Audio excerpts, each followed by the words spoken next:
কি করে? কি তানপুরা বাজিয়ে গান গায়। মানে ভিখারি? আমাকে একটা ভিখারির সঙ্গে থাকতে হবে? ভিখারি হতে যাবে কেন? বড় ঘরের ছেলে, খালি ঘরটাই নেই। ওই তো এসে গেছে। সরি, আমার একটু দেরি হয়ে গেল। যা জ্যাম বাবা। তুমি তুমি ওয়াও, তার মানে তোরা দুজন দুজনকে চিনিস? তাহলে তো কোনো প্রবলেমই থাকলো না। আমি এই ছটা দত্তপুকুর প্যাসেঞ্জারের সঙ্গে থাকবো না। তুমি কি ভেবেছো তোমার মতো সকাল 8টার বারুইপুর লোকের সঙ্গে আমি থাকবো? জি গাড়ি প্যাসেঞ্জার, কোনো ক্লাস নেই। এই তুমি আমাকে ঝি বললে? শুধু তুমি কেন, তোমার হোল ফ্যামিলি বারুইপুর লোকের প্যাসেঞ্জার। তুমি প্রিয়া চল এখান থেকে। সোনালি, সোনালি শোন, ছেলে মানুষই করিস না।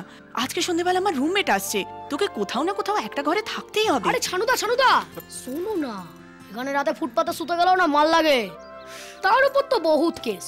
ওই বড় লোকের বকাটে ছেলেগুলো রাতের বেলা মালমুল খেয়ে যা গাড়ি চালায় না, এক একটা তোমার উপর এসে পড়বে আর পুরো বাটনা বেটে দিয়ে যাবে। এই ওর হাজি। আর এদিকে বড় রেডি। এনো সিঁদুর, এর জন্য 50 টাকা লাগবে, পরিয়ে দাও। এই আমি যাত্রার হাতে সিঁদুর পরবো না। যা বাবা, এ তো গাঁটের পর গাঁট। এদিকে নিচু হতে থেকে আমি পড়ে দিই। দূর হয় এখান থেকে। আরে ছাড়, ওর জন্য ইংল্যান্ড থেকে না রাজকুমার আসবে সিঁদুর পড়াতে। তার তো নম্বর লেগে গেছে। উফ, এই তুই দে তো আমাদের।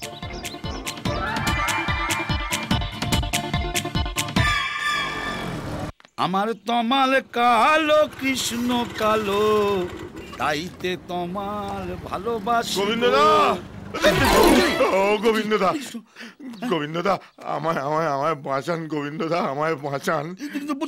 মানে কথা আমি মরে যাবো। তোমার আমার কি হলো? এই তো নগদ 15,000 টাকা সমেত একটা ছিনতাইবাজকে হাতে নাতে ধরেছিলাম। হাতে নাতে। আপনি তো জানেন আমি ডায়াবেটিক, মানে কথা ঘন ঘন পায়। হ্যাঁ, তো সবে ওকে দাঁড় করিয়ে সবে শুরু করেছি। এমন সময় চোরটা দিয়েছ। তখন আমি চোরটাকে ধরবো না নিজেরটাকে ছাড়বো, এই কনফিউশনে চোরটা যে কোথায় হাফিজ হয়ে গেল। দাদা, আজকের বাজারে কোনো চোরকেও বিশ্বাস করা যায় না। এদিকে আমার থানার বড়বাবু কি বলেছে জানেন? কি বলেছে? মানে কথা আমি নাকি 15,000 টাকা ঝেড়ে দিয়ে চোরটাকে ছেড়ে দিয়েছি। আপনি বলুন দাদা, আমায় দেখে আপনার এরকম মনে হয়? না না, তুমি এদিক ওদিক থেকে টুকটাক নাও বটে, তবে চোরের কাছ থেকে হরে কৃষ্ণ হরে কৃষ্ণ। টাকার লোভে পরিচারকের হাতে বৃদ্ধ দম্পতি খুন, পরিচারক গ্রেপ্তার। দেখেছো? দেখো, পই পই করে বলেছিলাম ঘরের কাজ নিজের হাতে করো, কাজের লোক রাখতে যেও না। দেখবে রাত্রির বেলা নিশ্চিন্ত মনে শোবে, সকালবেলা গলা কাটা হয়ে উঠবে। মা, তুই এসে গেছিস বাবা? না, এসে যাবে কোথায়? এখন কাশী বিশ্বনাথ বেছে বেছে লোক খাওয়ায়। কি পকেট ঠনঠন করতে স্টিয়ারিং বাড়ির দিকে ঘুরিয়ে দিয়েছো তো? কিন্তু মনে রেখো, বরাদ্দ শুধু দুবেলার খাবার, তার বাইরে একটি টাকাও নয়। বাবা, আমি তোমার কাছে কিচ্ছু চাই না।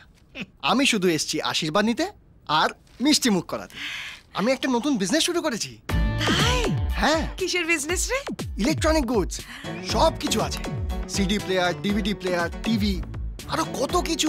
একটা বিশাল শোরুম। তা অনেক টাকা লাগলো না? হ্যাঁ, ওই তো 7.5 লাখ টাকা আমি ঢেলেছি, আর বাকি 50 লাখ টাকা ব্যাংক লোন। 7.5 লাখ পেলি কোথায়? কেন? তুমি তো আমাকে রাস্তা দেখালে। আমি আবার তোকে কি রাস্তা দেখালাম? ওমা, তুমি বললে না চুরি কর, ডাকাতি কর, করে ফেললাম। হ্যাঁ, ইনফরমেশন ছিল বুঝলে। বাড়ি ভর্তি প্রচুর টাকা, স্বামী স্ত্রী দুজনেই একা থাকেন। তো কি করলাম, আমি রাতের বেলা চুপটি করে ওদের ঘরে ঢুকে পড়লাম। ওরা তখন দুজনেই ঘুমাচ্ছে। তারপর আস্তে করে চাবিটা বিছানার তলা থেকে বার করলাম, গিয়ে আলমারিটা খুললাম, টাকাটা বার করলাম, আবার যেখানে চাবিটা রাখার সেখানে রেখে দিলাম। তার মানে তো এতক্ষণে পুলিশে খবর দিয়ে দিয়েছে। ওরা তো জানেই না, তবে এবার জানবে। চুরিটা কার বাড়িতে করলি? আমাদের চেনাশোনা কেউ? কেন, নিজের বাড়িতেই। আরে ওই যে তুমি যে 80 লাখ টাকা আলমারিতে ঢুকিয়ে রেখেছিলে ওই জমি বাজার, সেখান থেকে নিয়ে নিয়েছি। হতভাগা, নিজের বাপের পেছনে বাঁশ দিচ্ছ। ভালোই ভালোই যখন টাকাটা চেয়েছিলাম তখন তো দিলে না, তখন বললে চুরি কর, ডাকাতি কর। আমি তো তোমার সব কথাই শুনি, তাই এই কথাটা কি করে ফেলি বলো? আরে বাড়িতে তো সবই কালো টাকা। রাহুল, বাপ আমার দুষ্টু ছেলে আমার, মিষ্টি ছেলে আমার।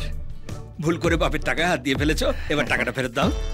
ও তো আর ফেরত দেওয়া যাবে না, ও তো মার্কেটে ঢুকে গেছে। ফাইনাল? ফাইনাল। তাহলে এবার ফাইনালি বাড়ি ছেড়ে চলে যাও, দূর হয়ে যাও, দূর হয়ে যাও। ले हलवा ले हलवा ले हलवा।